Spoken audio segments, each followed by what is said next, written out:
What do you think of when you think of Roppongi? All-night party spot, right? Well, in the past couple of decades, a lot of things have changed. In fact, the famous gas panic is now a tap room and pizza joint. Very good pizza, by the way.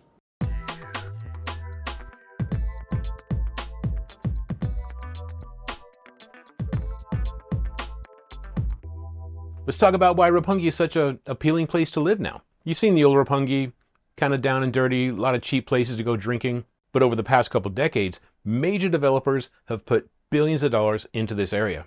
These large developers bought these huge pieces of land, bought out several small businesses and small homes, and then built these massive developments. So number one is Roppongi Hills, has a massive office tower, has Roppongi Hills residences, plenty of shopping. Check this out.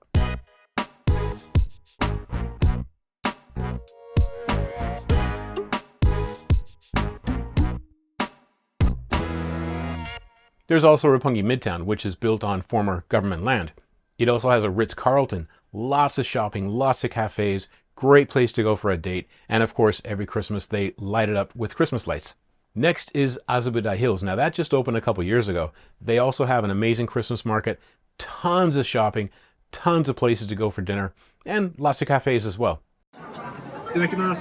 There have also been some new laws enacted restricting club owners from having their employees go out and grab customers off the street. Near Roppongi Hills is a place called Azabujuban. The only word I know to describe this is posh. Why is this such a nice area? Well, years ago, there were no trains that came here, no trains that serviced this area. So if you wanted to live here, you had to have a car. Now, having a car in Tokyo is a luxury. Not everybody can afford one. Azabujuban has a lovely shopping street, and I was there for a while before I looked up above the shops and noticed there are some really posh apartments up there as well. There are international grocery stores. There's even a 100-yen store. There's also Hiro with great shopping like National Azabu and Meijiya. There's the Arisugawa Park and a massive library. Hiro has attracted foreigners for decades because it's a very nice place to live. Now around the Roppongi area are several international schools. So if you come from overseas, the children don't speak Japanese, they can get a fantastic education in this area.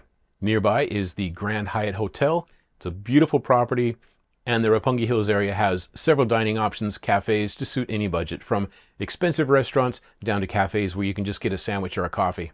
There are parks in the area. This one is like a minute from the entrance to Roppongi Hills residence.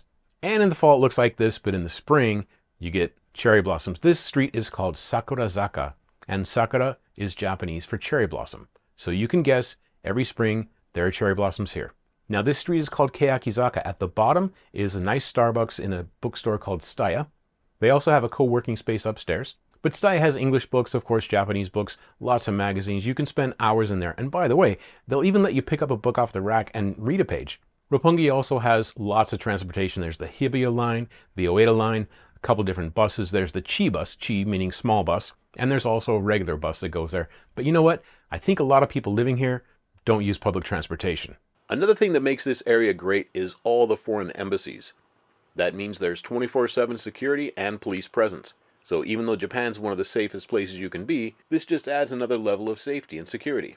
Both the Tokyo American Club and Tokyo Tower are walking distance from Roppongi. This area is also amazing for spotting exotic cars. Not to show off that Japan has some rich people, because they're everywhere, but it is to show that they have good infrastructure, good roads where you can drive a supercar, and you can also have something nice in a neighborhood like this. So living in Roppongi, has your opinion of Roppongi changed now? Do you remember the Roppongi of the 80s and 90s? It's quite different than it is today. And if you want to learn more about living in this area, there are 2 places you can check out that I've done videos on. Thanks for watching.